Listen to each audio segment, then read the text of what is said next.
Hasta Panzeri hubo un estilo de periodismo deportivo. Después de Panzeri hubo otros. No digamos mejor ni peor, diferente, totalmente diferente.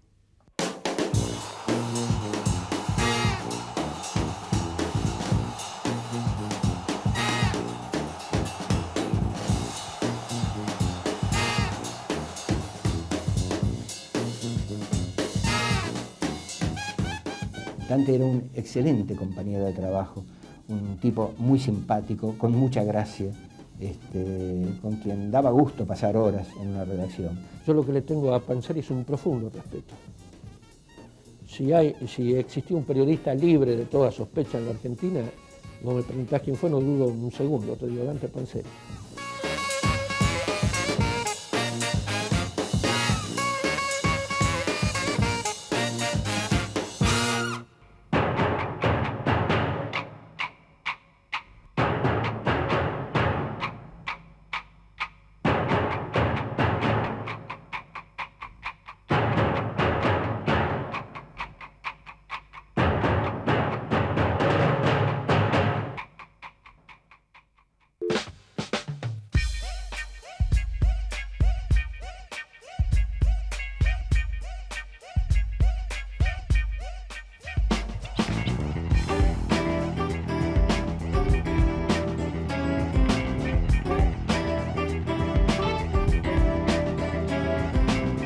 Nunca el periodismo deportivo conoció una prosa tan descarnadamente sincera como la suya. Dante Panzeri era, como gustan llamarlo aquellos que lo conocieron en una redacción, un estudio de radio o televisión, un periodista con mayúsculas. Sus detractores lo apodaron el hombre al que no le gustaba nada. Lo cierto es que a Panzeri no se le quebró la voz para criticar, ni siquiera cuando la opinión se pagaba con la vida. Es el más grande periodista que yo conocí, porque era muy inteligente, porque era muy valiente, y todo lo que hacía lo hacía sobre la base de que era necesario hacerlo, era necesario emitir opinión para formar opinión, para crear opinión y para disparar opiniones en la gente.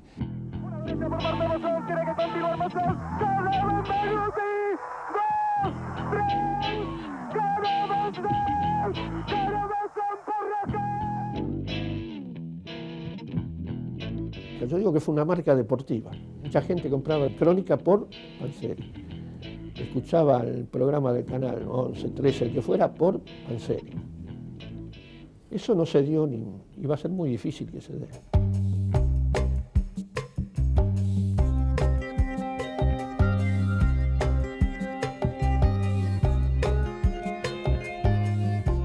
Dante Panzeri nació en Rosario el 14 de abril de 1924 y se crió en San Francisco, provincia de Córdoba.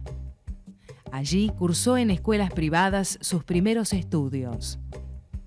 Para ayudarse, fue repartidor de fiambres en triciclo, trabajo que originó su pasión por el ciclismo, deporte con el que haría sus primeros pasos en el periodismo gráfico.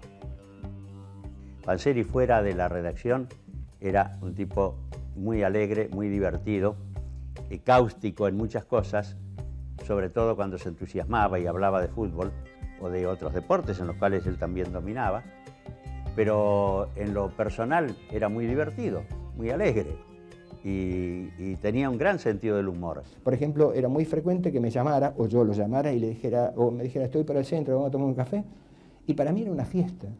Yo no sabía de qué íbamos a hablar, pero yo sabía que yo tenía 1 hora o 2 horas de una enorme diversión, que tenía que ver con la risa, pero tenía que ver con la inteligencia, con la profundidad, con la versatilidad. Era un formidable interlocutor.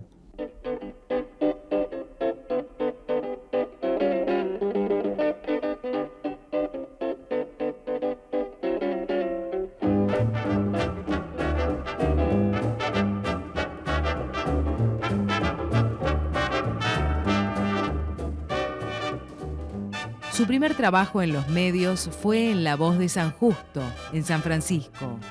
Su agudeza y capacidad crítica hicieron que Enrique García, una vieja gloria del Racing Club, lo acercara a El Gráfico, revista a la cual ingresaría en el año 1942 con tan solo 18 años de edad. Dante Panzeri llegó a ser jefe de redacción en 1955. La historia de El Gráfico y del periodismo deportivo cambiaron radicalmente con sus notas firmadas, tanto con su nombre como con el seudónimo Sur le Place.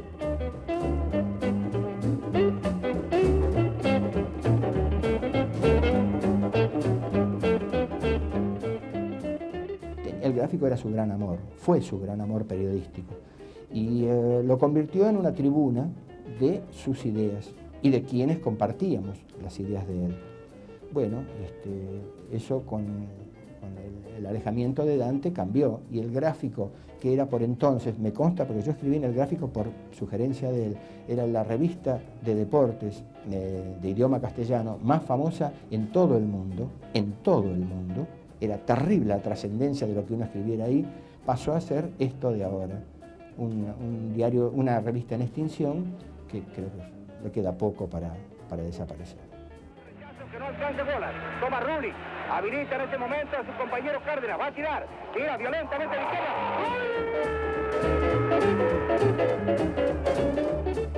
En 1962 renunció a la tirada, negándose a publicar declaraciones realizadas por el entonces ministro de Economía, doctor Álvaro Alzogaray, luego de un partido entre River y Boca.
En 1977, la familia Gainza Paz le ofrece hacerse cargo de la sección deportiva del diario La Prensa, cargo que ocuparía por poco tiempo.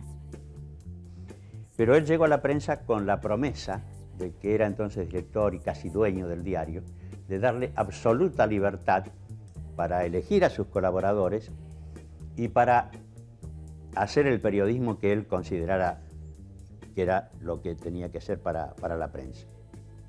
Pero cuando llegó a La Prensa empezaron las internas.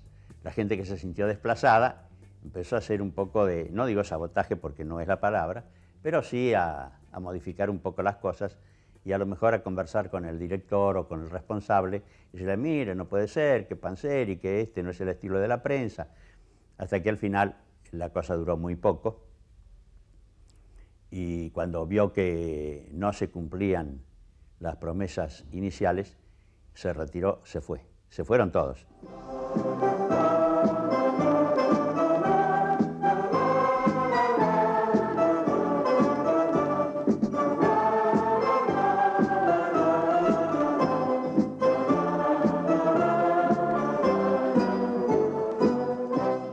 Desde La Prensa, Panzeri cargó armas contra la organización del Mundial de 1978, por considerarlo un despilfarro de dinero y una usina de malversaciones.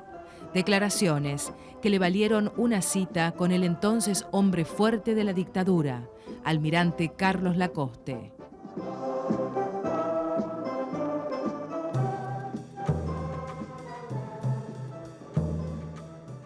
Un día lo llaman por teléfono la secretaria de Lacoste y le dice que el capitán lo invita a tomar un café con él en su despacho. Textual respuesta de Panzeri: dígale al capitán que yo no acostumbro a visitar los despachos oficiales porque no quiero que me confundan. Dígale al capitán que yo estoy dispuesto a hablar con él donde quiera, menos en su despacho. Nuevamente la secretaria le dice: el capitán lo invita a su casa el sábado a las 4 de la tarde, qué sé yo. Bueno, me cuenta Panzeri y le digo: ¿y va a ir? Me dice: claro que voy a ir, pero voy a ir con las carpetas. Le digo: ¿qué carpeta? Me dice: con las carpetas donde tengo todas las notas que escribí porque estoy en contra. Y le voy a decir: mire, estoy en contra por todo esto.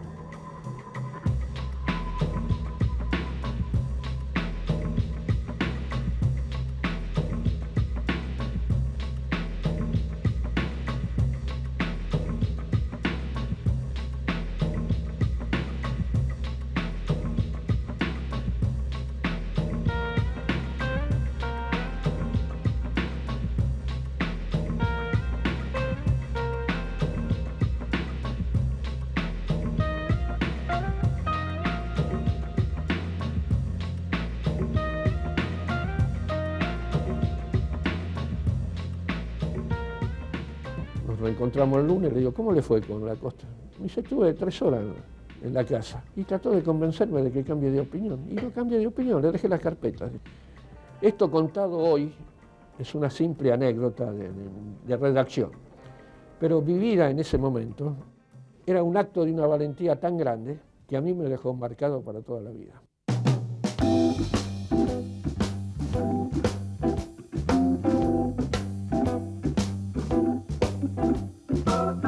Su primera incursión fuera de una redacción fue en el programa radial Fútbol al Centímetro, que compartió con Adolfo Pedernera y Pepe Peña, grupo al que apodaron las 3P.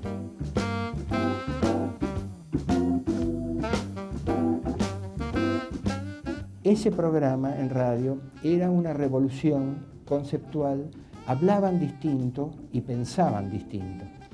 Fue lo que yo recuerdo de ellos. Se llamaba Fútbol al Centímetro y fue una delicia. Por ejemplo, las charlas que tenía él al principio con Pepe Peña y con Pedernera eran realmente desopilantes. Uno se sentaba a almorzar con ellos y bueno, los almuerzos que empezaban a la 1 de la tarde a lo mejor terminaban a las 4, a las 4:30 de la tarde y uno salía de ahí con la sensación de haber estado en una película cómica porque eran sensacionales.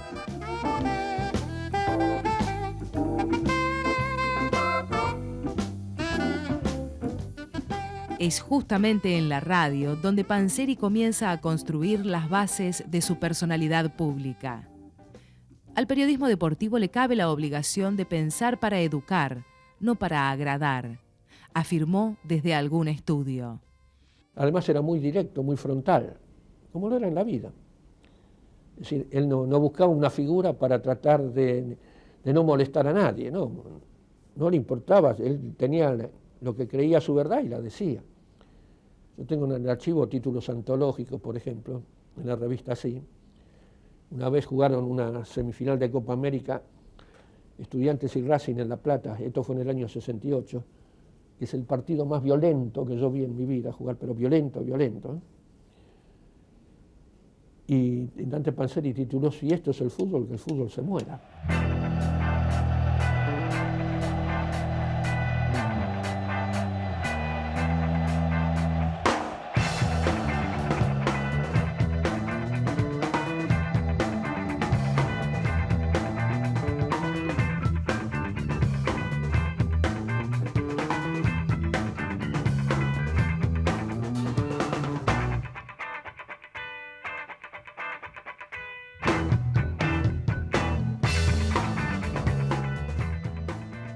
Dante escribió sobre sí mismo: vi a muchos poderosos preocupados por mi cabeza, a agencias de publicidad organizando mi desprestigio, a muchos delincuentes con el antifaz arrancado.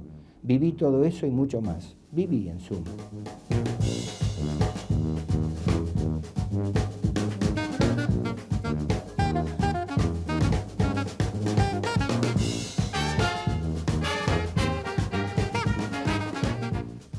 Fue intolerante con los deshonestos y supo desde siempre que su falta de compromiso con los poderes de turno le traería aparejadas muchas más resistencias que adeptos. Pero eso nunca le importó. En este estilo de vida, lo peor no es lo que está pasando, sino que lo que está pasando no tiene miras de dejar de pasar. Se cansaba de repetir.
Su vasta trayectoria periodística incluye también a la televisión. En Canal 13 protagonizó El deporte es así y Discusiones por deporte, mientras que en Canal 7 formó parte de Antes y después del fútbol.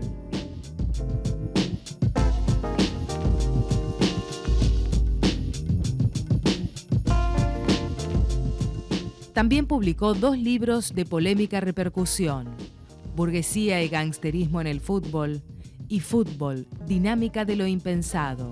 2 trabajos indispensables a la hora de pensar este deporte y que mantienen hoy la misma vigencia que en aquellos días.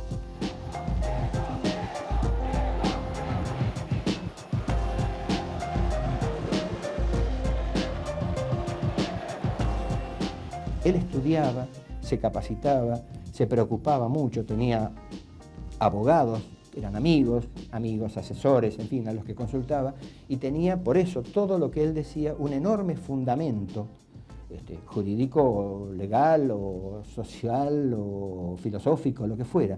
Era un hombre de un enorme rigor, tanto en el basamento de lo que él decía, como en la cantidad de lo que hacía. Era una máquina de trabajar.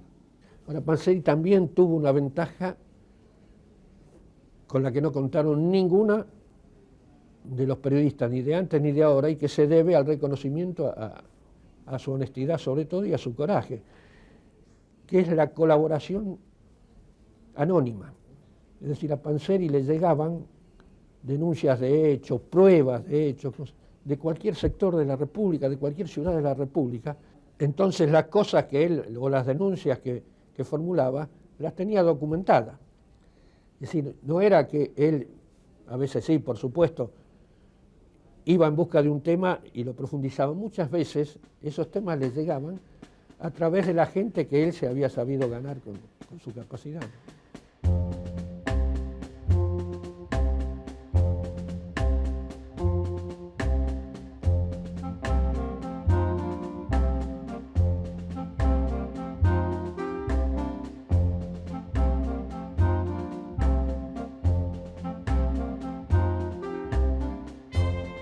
No gustaba de los reportajes.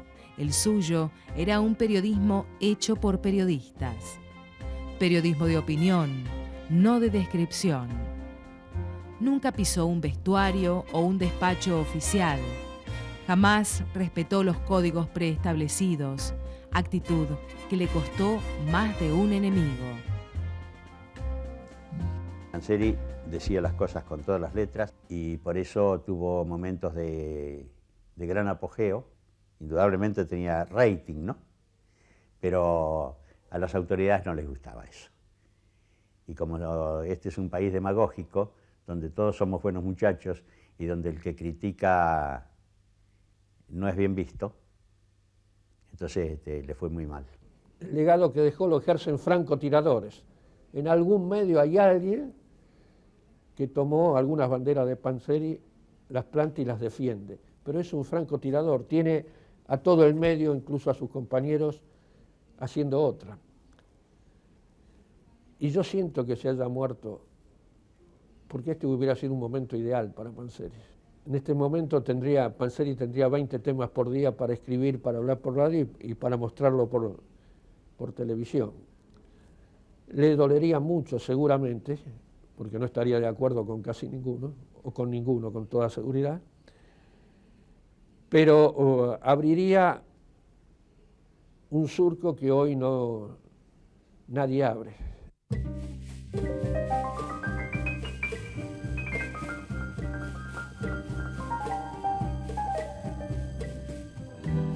Dante Panzeri murió 47 días antes de que comenzara el Mundial de 1978, casualmente el mismo día que había nacido, 55 años atrás. A su entierro se animaron a ir unos pocos. Una cruel enfermedad logró lo que nadie, hacer callar a un hombre que jamás se dejó intimidar.